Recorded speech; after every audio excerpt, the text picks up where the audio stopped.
Welcome back to the Middle of Culture. I'm one of your hosts, Peter. I'm your other host, Eden.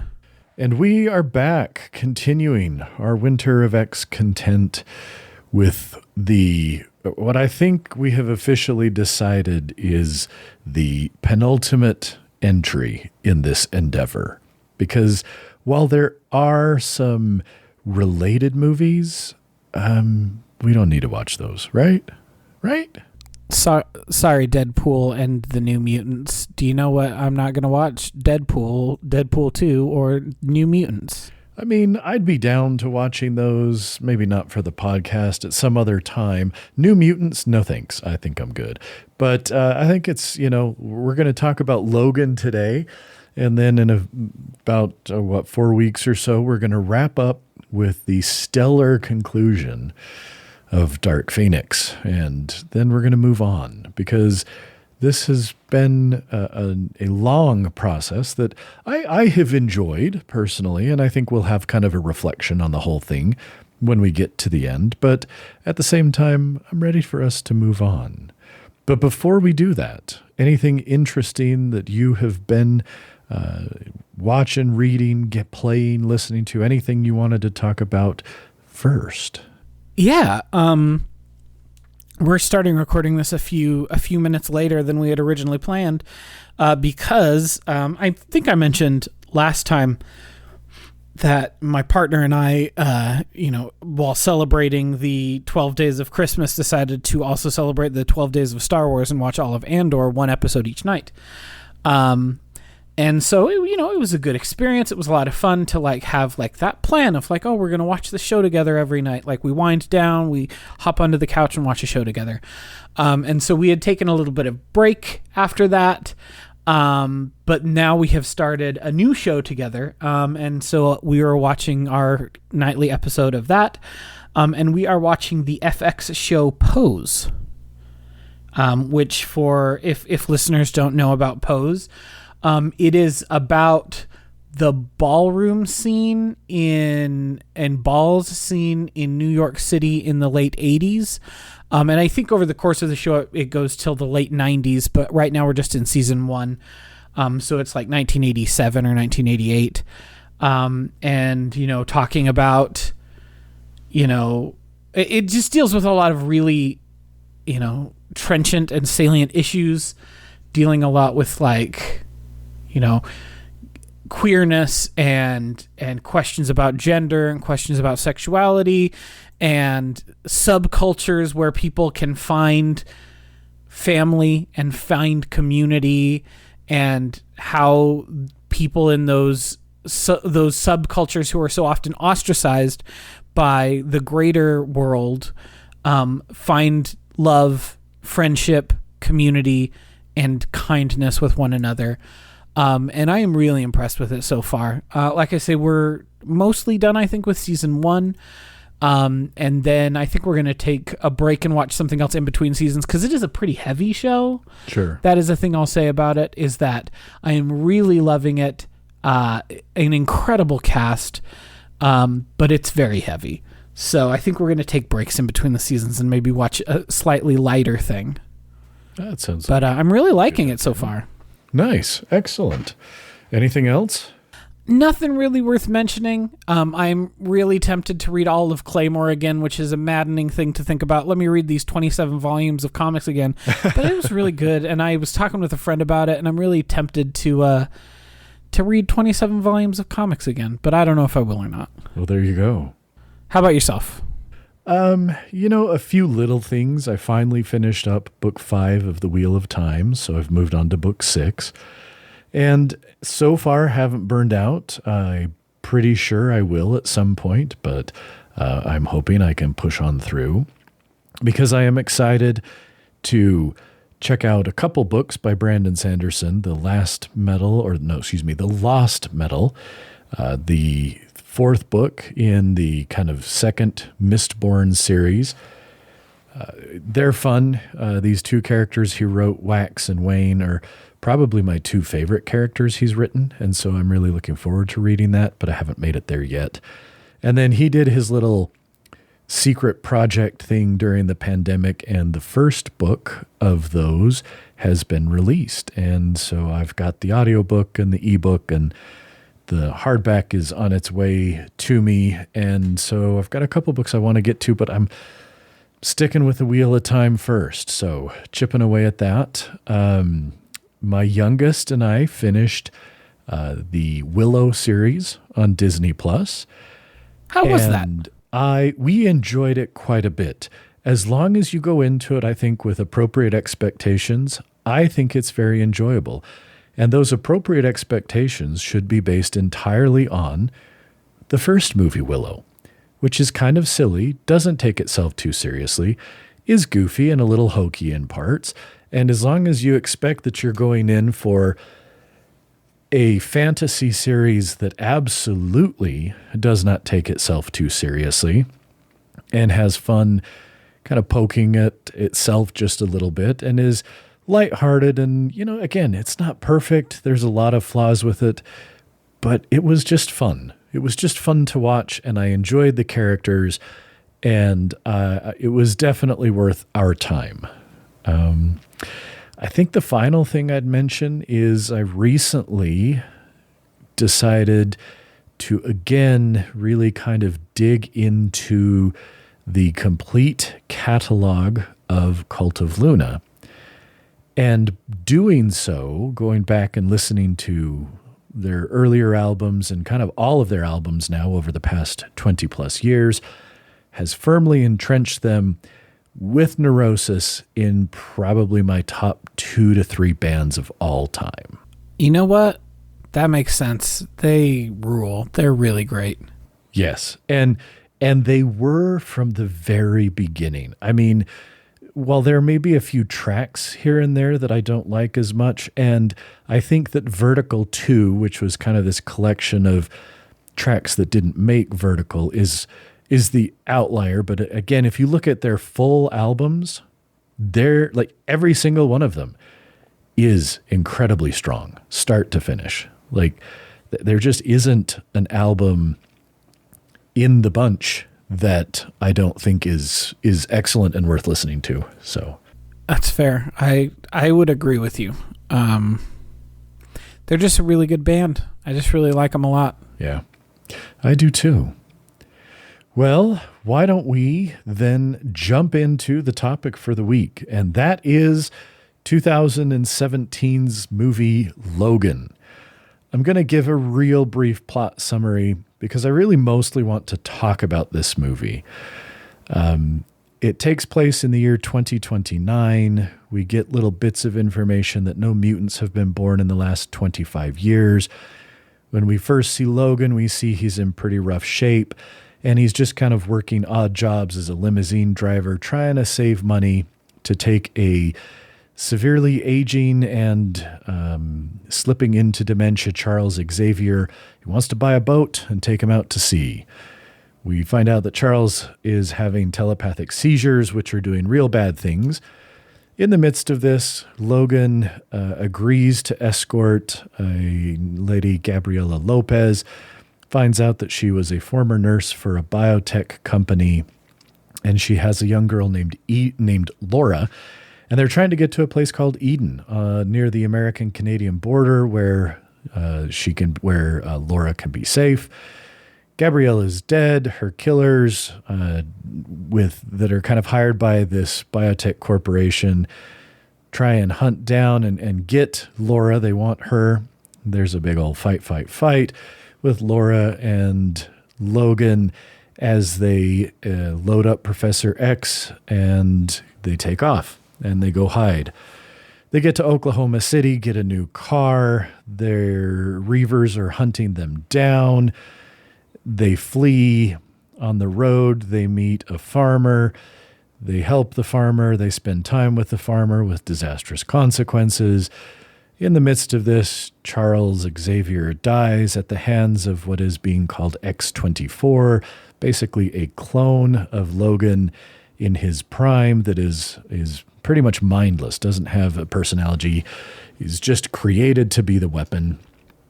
They bury Xavier, and then Finally, Logan relents and decides to try and take Laura up to the America-Canada border. They get there, even though Logan doesn't think there's going to be anything there. They get there and they do find that there are a collection of children who were in Transigen with Laura. She knows them. The Reavers ambush and show up to get the children. Logan takes an overdose of a serum that will temporarily enhance his healing abilities and boost his strength because he's real rough by this point. He and Laura, for the most part, slaughter most of the Reavers.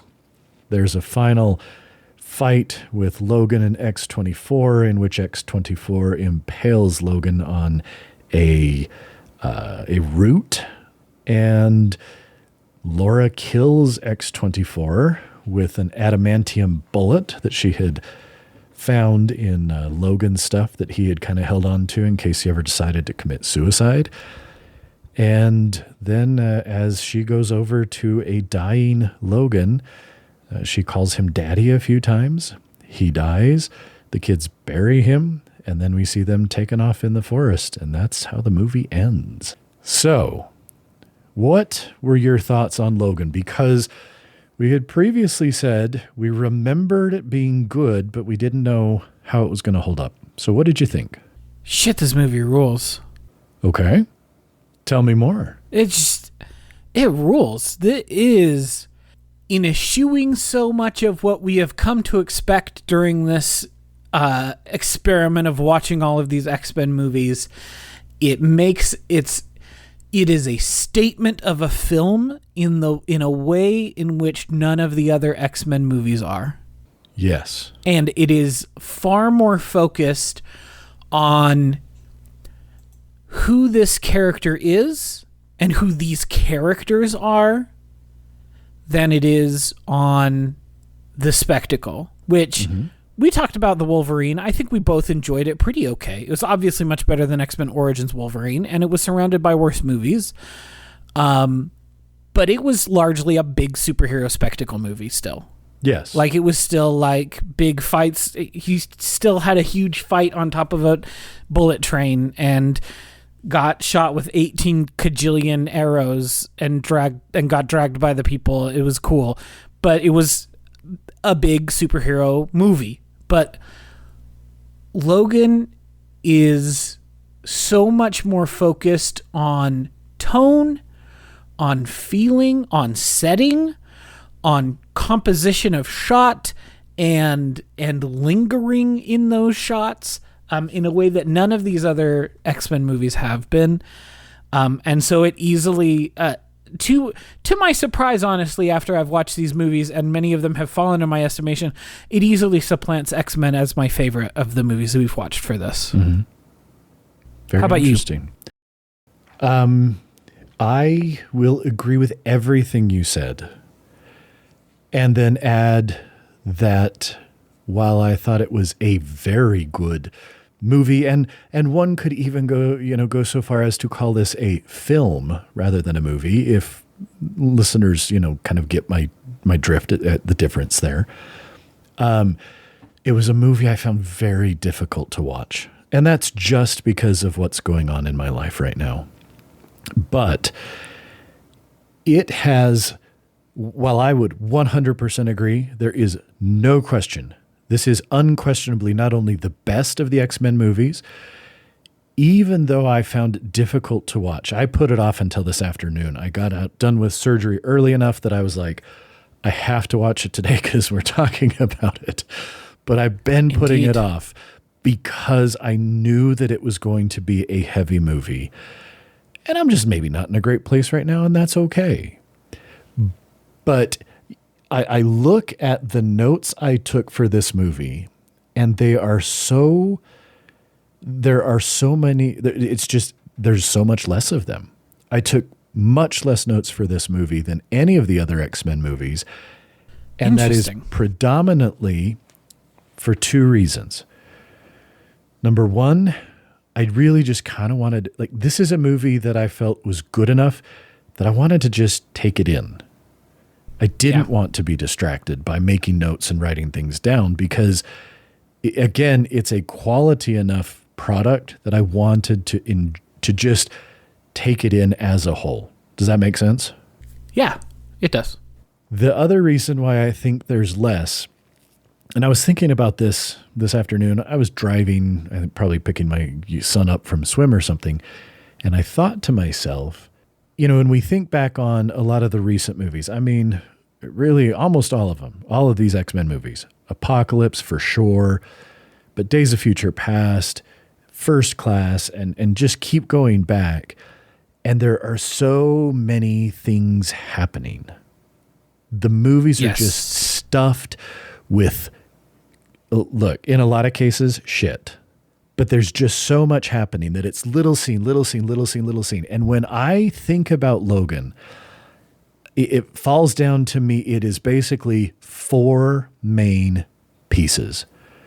You've got the first stuff in Texas and Mexico with Logan and Xavier, and then them getting Laura. And then you've got the shortest part, which would be the scene in Oklahoma City, but we're going to have to talk about that scene.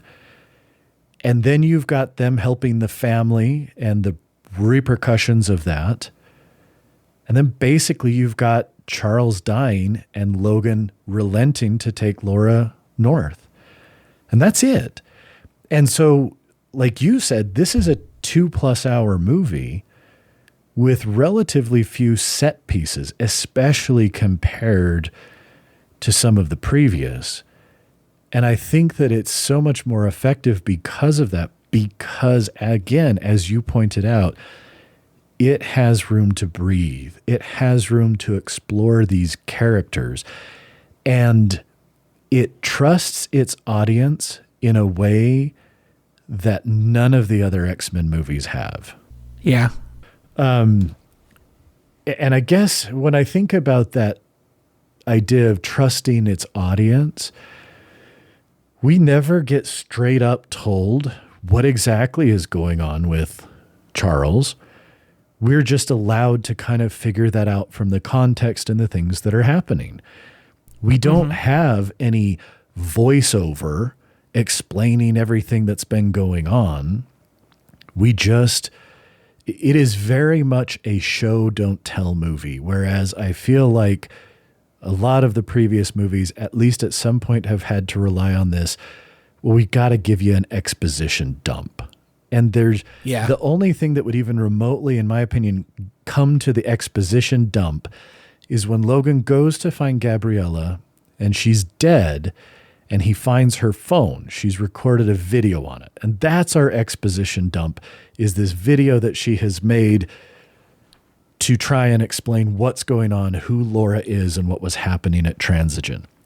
And it's so much more effective than, again, the voiceovers or the little, not necessarily the crawls, not in the Star Wars type, but some of these have had the little, the text on the screen at the beginning telling us what's going on. Or they'll start with someone giving a speech that they then cut to, like, here's Jean Grey giving a speech in front of the UN that we are privy to, and that is also explaining about how mutants work and blah blah blah blah blah. Yeah. And I mean, we only find out in passing later on in the movie, well, why haven't any mutants been born in the last 25 years? But it's not this info dump where you feel like it fits in the story in such a way that just really pulls you in and forces you to pay attention, because you aren't going to get that info dump where you can be like, okay, you just caught me up. Like, I felt like I needed to be paying attention because so much of the information that was being conveyed in the film, in universe. It wasn't this expository thing. And I think the movie is just infinitely stronger because of that.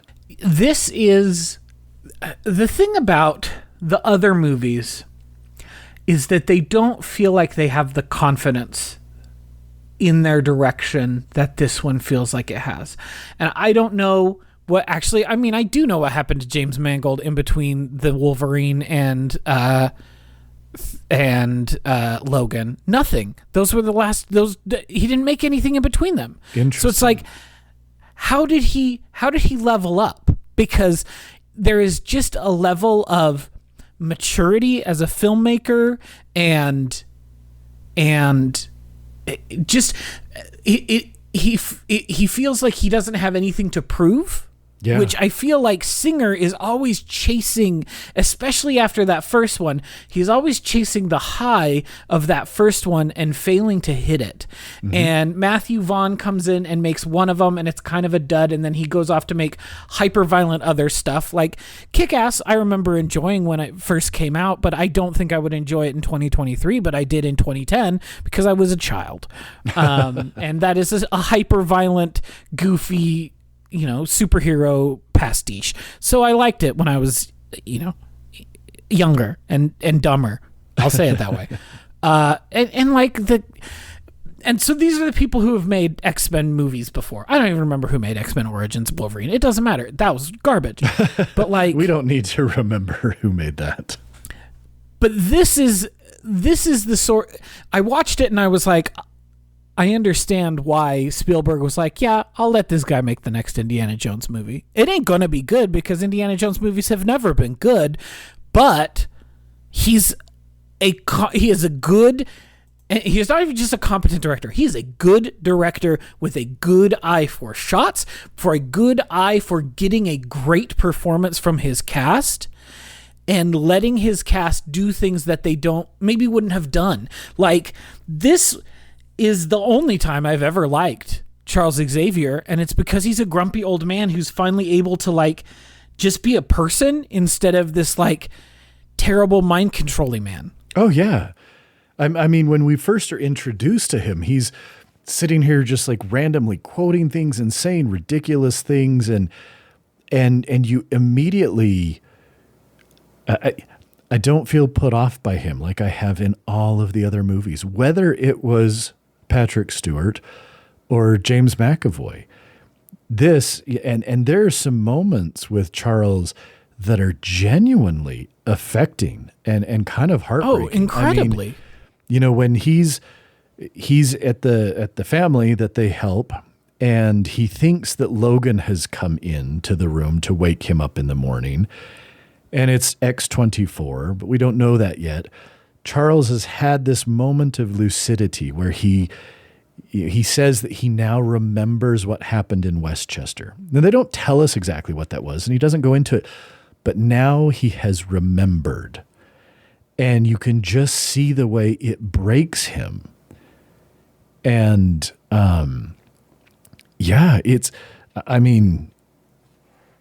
Charles, Patrick Stewart he is so good in this movie, in this role. It's a masterful performance. It really is. I mean, he's so good. The way he portrays, and again, anybody who has been around somebody who's suffering from dementia, he nailed it. Going from these moments of sharpness and lucidity to being mean, to being ridiculous, to and then just being depressed and despondent when he realizes what's happening to him. And you can see that it is breaking him. And just so good, so powerful. And I mean, the rest of the cast too. Daphne Keane as Laura is so broody and can emanate this slasher villain when she goes murder mode, especially that first time she goes murder mode in the compound in Mexico. Yes, that was one of my few notes was Laura's first fight scene is brutal. She's Michael Myers. Oh, she just comes walking out. She's Jason Voorhees. The guys that come into the building to get her, you hear her screaming, this, that, and the other, and she comes walking out with something under her arm, and you don't realize it till she throws it at him that it's the head of one of the people they sent in, that she has just casually sliced his head off and is now throwing it at them. And she's, supposed to be a 10, 12-year-old, somewhere in there. Yeah. Yeah. And again, we have to mention, in case listeners have not watched this movie or know nothing about it, this movie earned its R. It really, truly earned an R rating in a way that I mean, apparently you saw the unrated cut of the Wolverine, but this I think would even surpass that. Like, this was a movie where they were like, do what you want to do. And like, you know, there's no editing to the way that people speak to one another. The first line that Logan says in the movie is the word fuck. Yes, like, exactly. That's the first thing he says in the movie, and says it 20, 30 more times during the course of the film.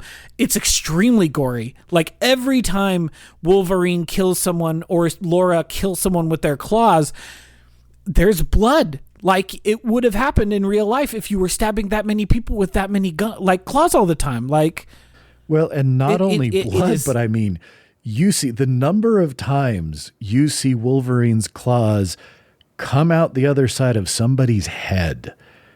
I mean, oh yeah, you know, it's if it's up through if it's below the chin, then those claws are coming out the top. If it's through the side, they're coming. I mean, it is very brutal in that way. And I wanted to see what your thoughts were. You briefly mentioned earlier Kick-Ass and the hyper-violence. This is obviously a very violent movie at parts of it. What did you think about that? Did you think that did you feel that it was gratuitous? Was it what No. were your thoughts on it?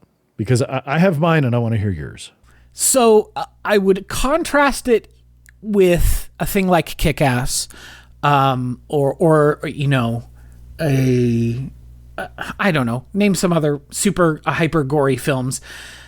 I don't watch feels them. Like, I mean, I've seen quite a few of them, but like, it's like, to me, the difference between the Texas Chainsaw Massacre and Friday the 13th Part 3. Friday the 13th Part 3, all that gore is there and all that violence is there to like elicit a reaction of like, ha ha ha ha, out of you. Like, you go into Friday the 13th Part 3 for a good time. You don't go to like, I have a good time watching Texas Chainsaw Massacre. It's one of the best movies ever made. But like, that's not the goal there. The goal is for it to be a harrowing, scary, like, unnerving experience. And so those are two different modes. Kick-Ass is a comedy. Mm-hmm. Fundamentally. Like, is it a big like action superhero movie? Yes, but it's also like, at its core, oh, here's this 12-year-old girl who murders a bunch of people, parentheses, funny, close parentheses. Logan is, here's a 10-year-old girl who murders a bunch of people, parentheses, trauma, close parentheses. Yeah. And so, yeah, I think that it's really gory. It's really bloody. It's very violent. It's not one of the ones you would let your kid watch with you.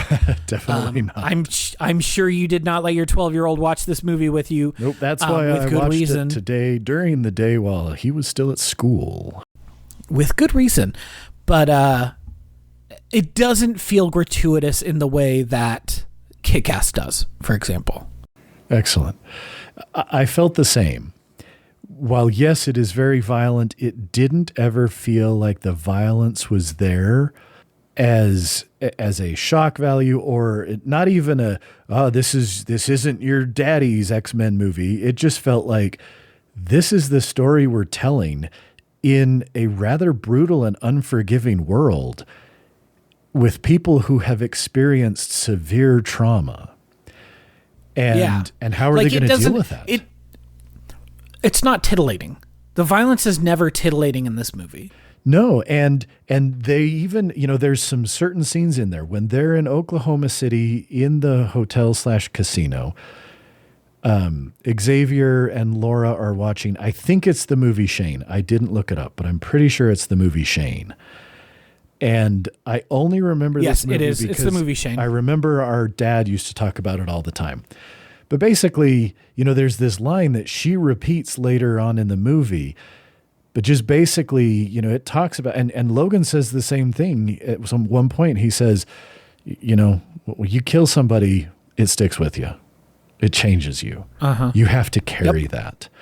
And so it isn't titillating. It isn't glorified in any way. Like, you can tell that these people, they're not taking any joy in what they're doing. This is not a gleeful sort of murder rampage. This is we are trying to save people that we care about, and violence is the tool that we know, that we have been trained to use. And there's a reason they called him Weapon X because he was made to be a weapon.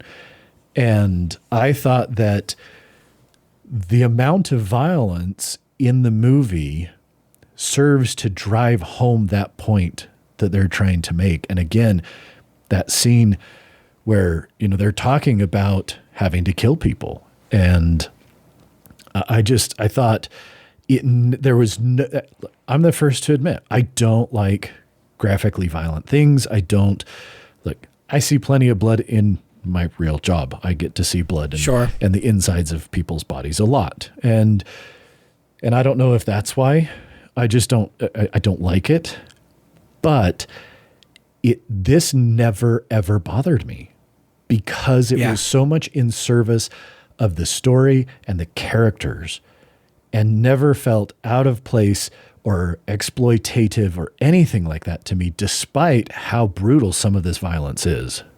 Yeah, it's affecting. And I think that you're exactly right that I wrote on my notes that Shane's maybe a little too on the nose, but I feel like it eventually earns it with Laura repeating that speech in the end. I don't know if you remember Shane at all. It rules. It's a great cowboy movie. You want to go watch a good Western? Go watch Shane. It earns your viewing. But and this movie feels of a piece with Shane in a lot of ways, which is why I thought it was a little too on the nose. But then I was like, okay. At the end, I was like, okay, you brought me back around. Yeah. Yeah. And I have to say, we haven't even mentioned this yet.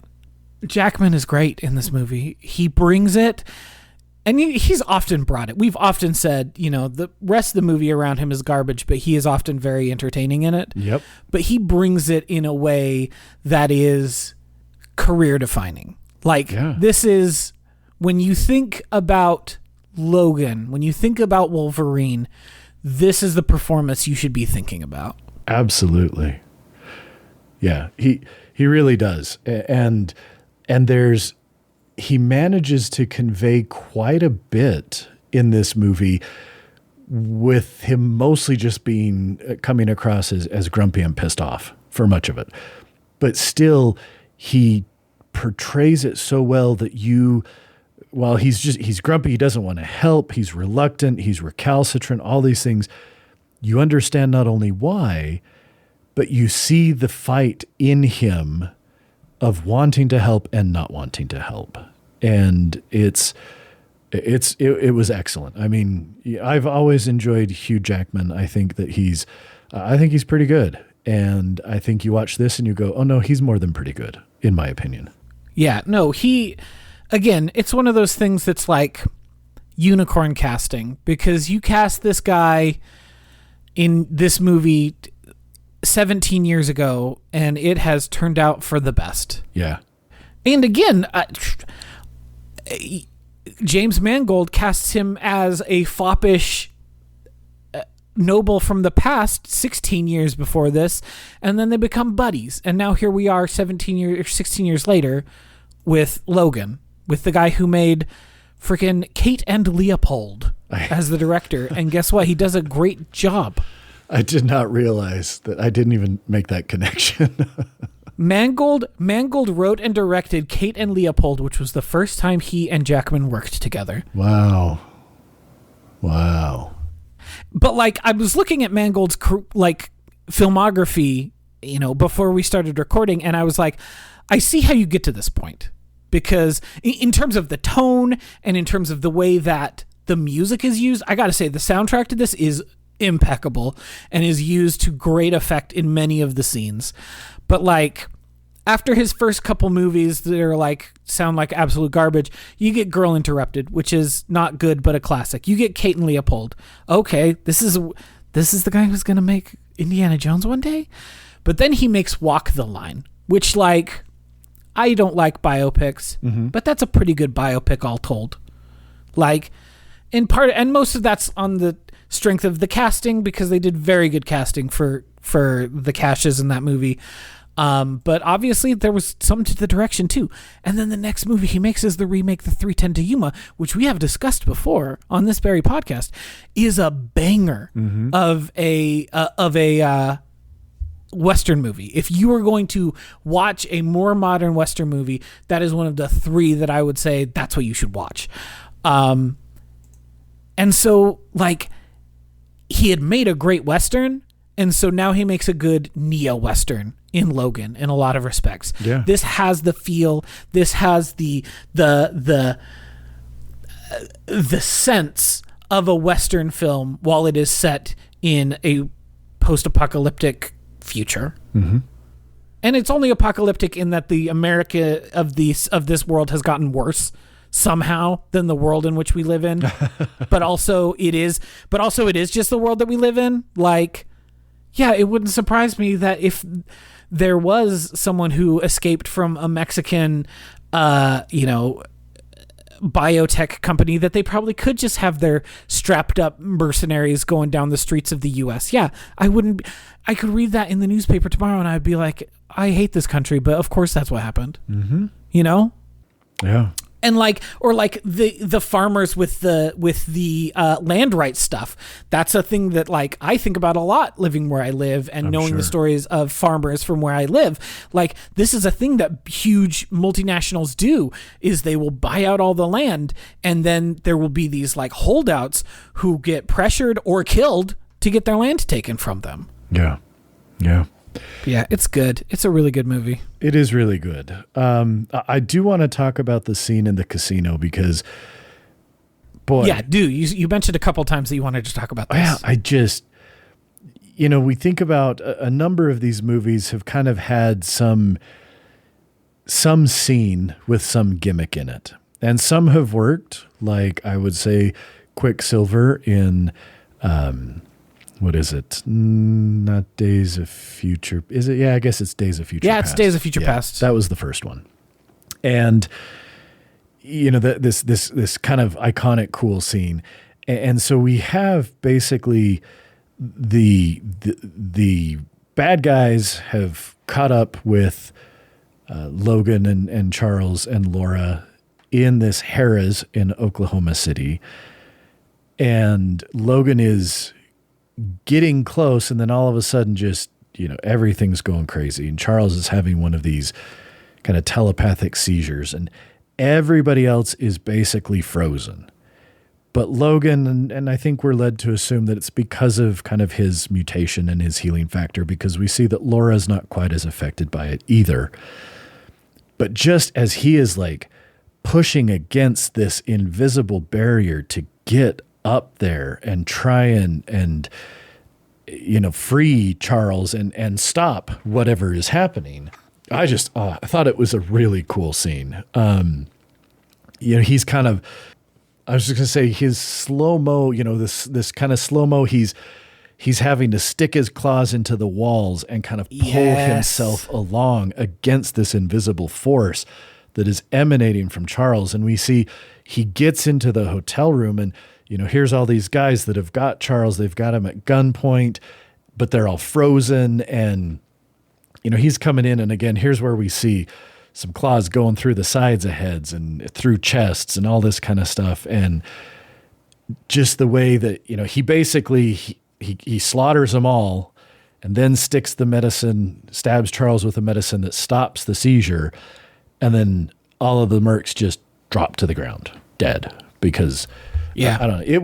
It was again, had the potential to feel gratuitous, but it managed to not ever feel that way to me. Yeah. It's really something else. Yeah, it's kind of astonishing to go from the depths that was X-Men Apocalypse to this, and then the depths that we're going to go back into.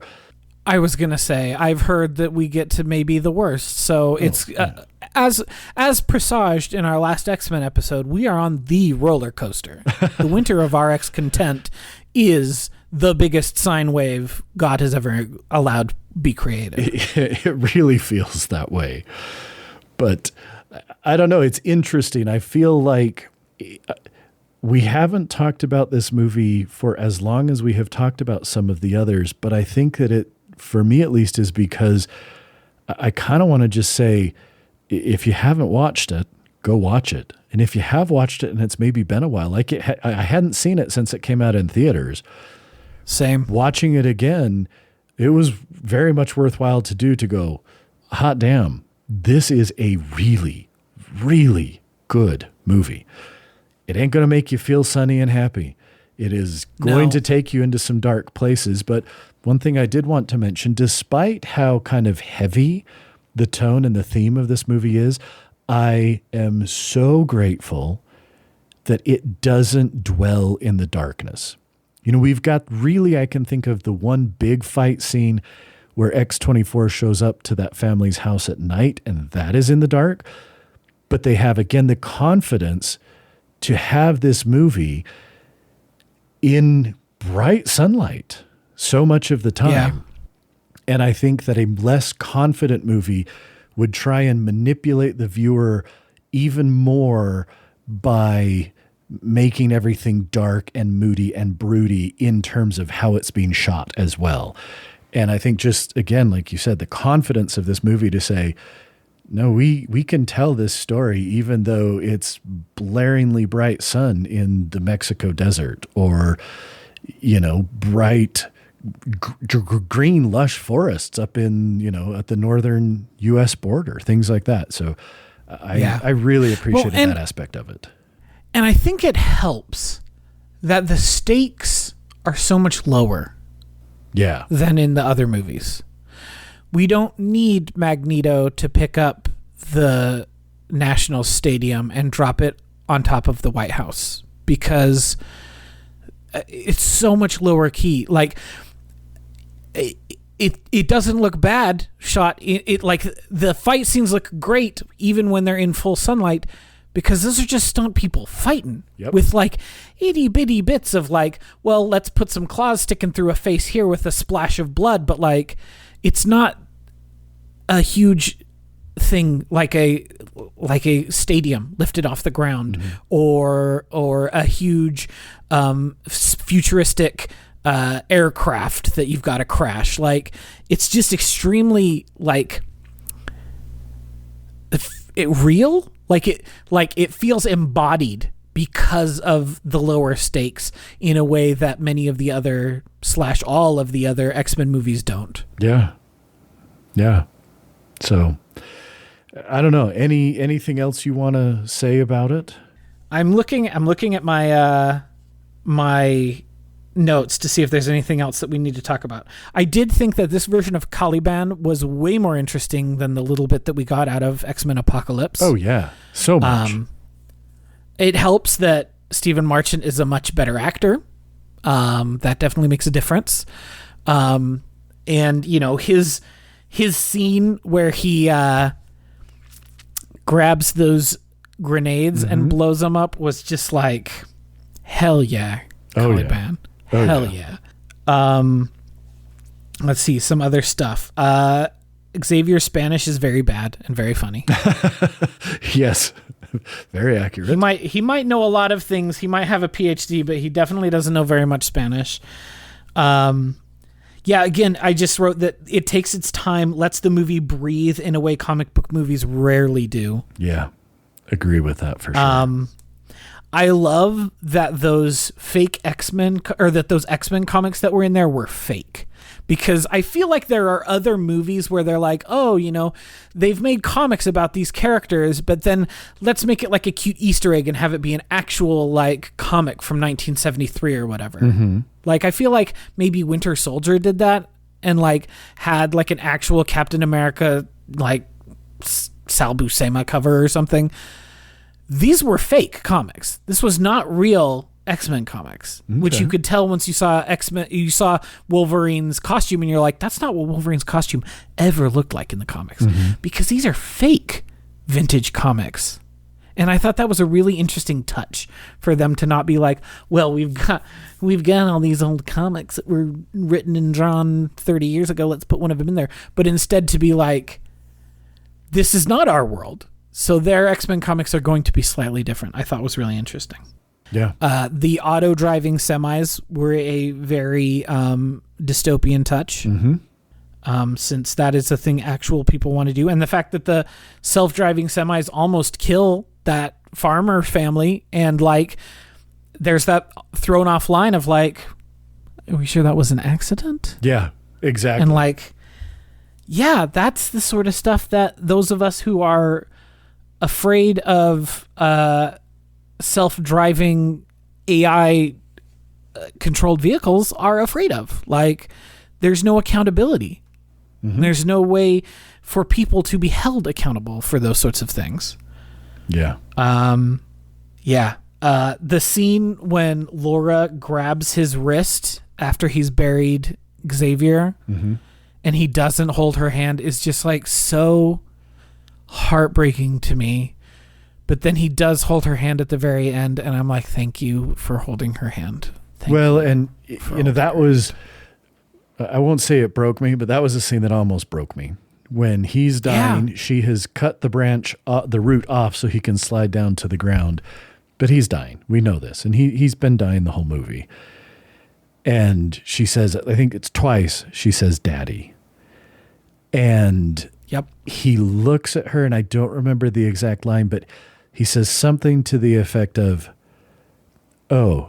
something. Basically, the idea that I picked up was he's looking at her, and he finally feels this, what is it like to have someone you love? And he kind of says something about, now I get it. And then he dies. Yeah. Uh-huh. Yeah, and it's like, yeah, it's heavy. It's really heavy, but it's really good. Oh, it is. Again, it was difficult for me to watch just because of kind of the stress and everything where I'm at right now. But it is such a well-made movie. I mean, I really could not think of a single thing that I genuinely wanted to complain about. I was stretching. The only thing I could come up with was, well, we fall into the superhero versus a stronger version of himself. Sure. But the reason it didn't bother me in this, and I don't actually think it's the weakness that I was hoping to try and make it seem like there was some weakness, is because of how it fits into this story. I mean, this has been the goal. X-24 has been the goal from the very beginning. From the very first movie. From the very first movie, the idea was we want to make the perfect soldier. And like, so of course that's a through line that gets taken forward. And it makes a lot of sense for it to be taken forward. And the other reason why I don't think that it's a weakness in this movie is because that perfect soldier, that's the fight that Logan has, but that's not the actual antagonist. That's not the real issue. The issue of the story isn't even, in my opinion, it isn't even transigen. It is getting Laura to safety and giving her a chance for, again, I think the last line that Logan says, don't be the weapon they made you to be.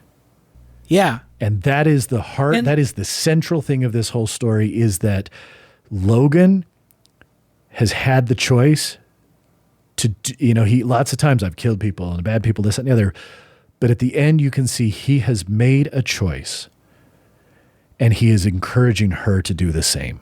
Yeah. Yeah. And, it's just it's really good. I mean, guys, it's really good. I think you said this before.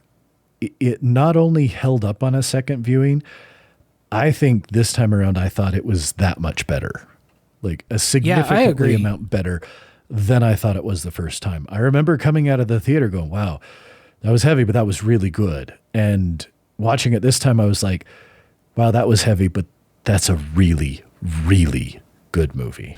It's probably a top 5 live action superhero movies. Maybe top 5 superhero movies. Maybe top 3 live action superhero movies. Oh, yeah. Oh, yeah. It's extremely good. And like, yeah, and I'm almost, here's my biggest complaint, and it is not about this movie. It pisses me off that Wolverine is going to be in Deadpool 3. Because it really would have been good to just end with this. And he was done. Yeah. I don't care how much of a friend you are to Ryan Reynolds. You tell him to shove it. You say, I love you, Ryan, but shove it. No. Do you want a Wolverine in your movie? I hear they just finished His Dark Material season 3. So guess what? Laura's available for your dumb Deadpool 3. Let's go. There you go. Let's put my personal favorite comics Wolverine in the movie as Wolverine. Come on. Yeah. But yeah, like you said, I think the reason it works for me so well is that the villain of this movie is time. It's not X-24. It's not the Reavers. The villain of this movie is the fact that Wolverine has gotten old. Yeah. It's age and it's time.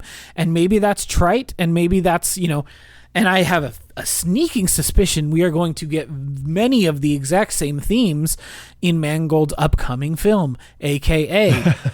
Indiana Jones and the Dial of Destiny, which, again, I don't care about Indiana Jones. I don't think there's ever been a really genuinely good Indiana Jones movie because I think they're all kind of dog shit. Oh, sorry, see? Darren. My friend Darren loves the Indiana Jones movies, but I think that all of them have been dog shit. Oh, and see, I would say, I think Raiders of the Lost Ark is fantastic. I think that movie is so good.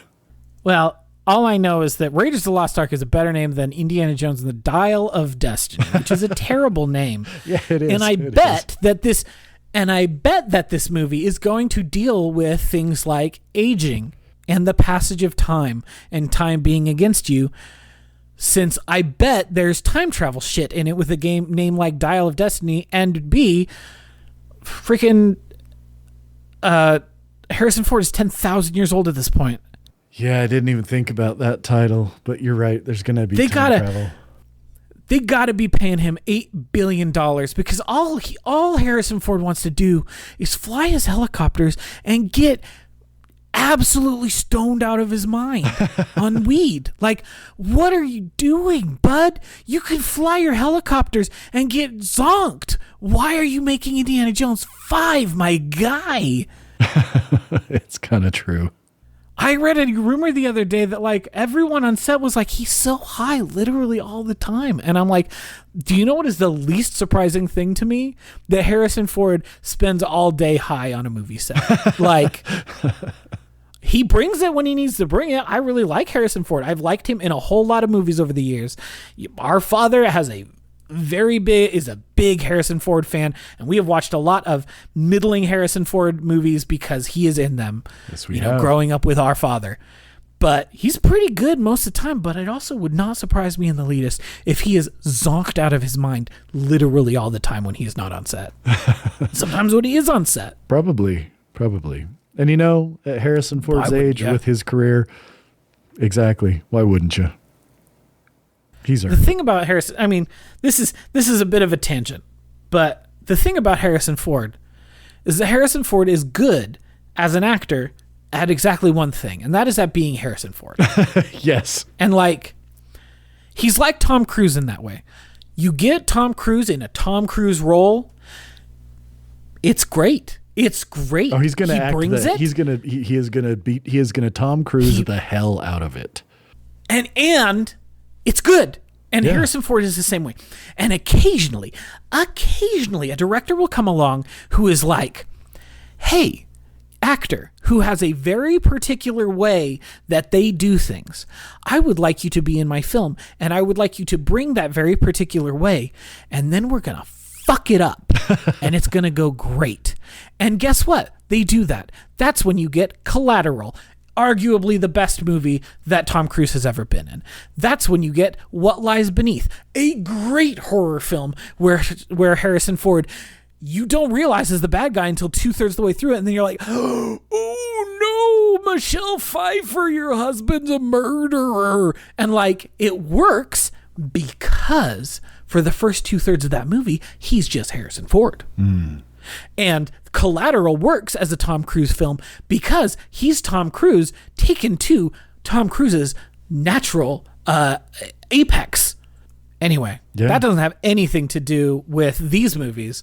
What I will say is Jackman has range better than both Cruise and Harrison Ford. Oh, so yes. sorry, you two. but Jackman has better range than you. Even when he's in movies that are bad, like that, I haven't seen it, but I've seen enough clips from it. I bet The Greatest Showman is an absolute terrible film. I bet it sucks so much, but Jackman is a great singer and he brings it, even if the movie sucks. He has a knack for making anything he's ever been in is at the very least watchable for me that I have seen, because, he genuinely, he was in X-Men Apocalypse, my man. Okay. He's watchable in the movie, but you're right. Maybe you should say anything he's a lead in. There we go. That's good. That's a good way to put it. Anything he's a lead in. Oh boy. But no, I mean, he is very good, and he just brings it in this movie in a way that, gosh, I mean, the man can act and sell it to you. And he manages to do so much in this movie, between both when he's X-24 and he's just being this mindless, brutal killing machine, to when he's Logan full of rage, to when he's Logan like ready to die. I mean, it's impressive. And this movie is really, really good. If you can't tell from what we've said so far, this is a great movie, and you should watch it. If you haven't, and if you have, you should watch it again. Just make sure the kids aren't around. That's all. Yeah, or if you want your kids to watch this, that's R-rated. Up to you. But it is R-rated. It deserved the R, but it never felt gratuitous, or that it was trying to just be like, haha, we're going to make an R-rated movie. It was just, here's the story we're telling, and it's a dark story. So yeah, it's going to be rated R. Yep.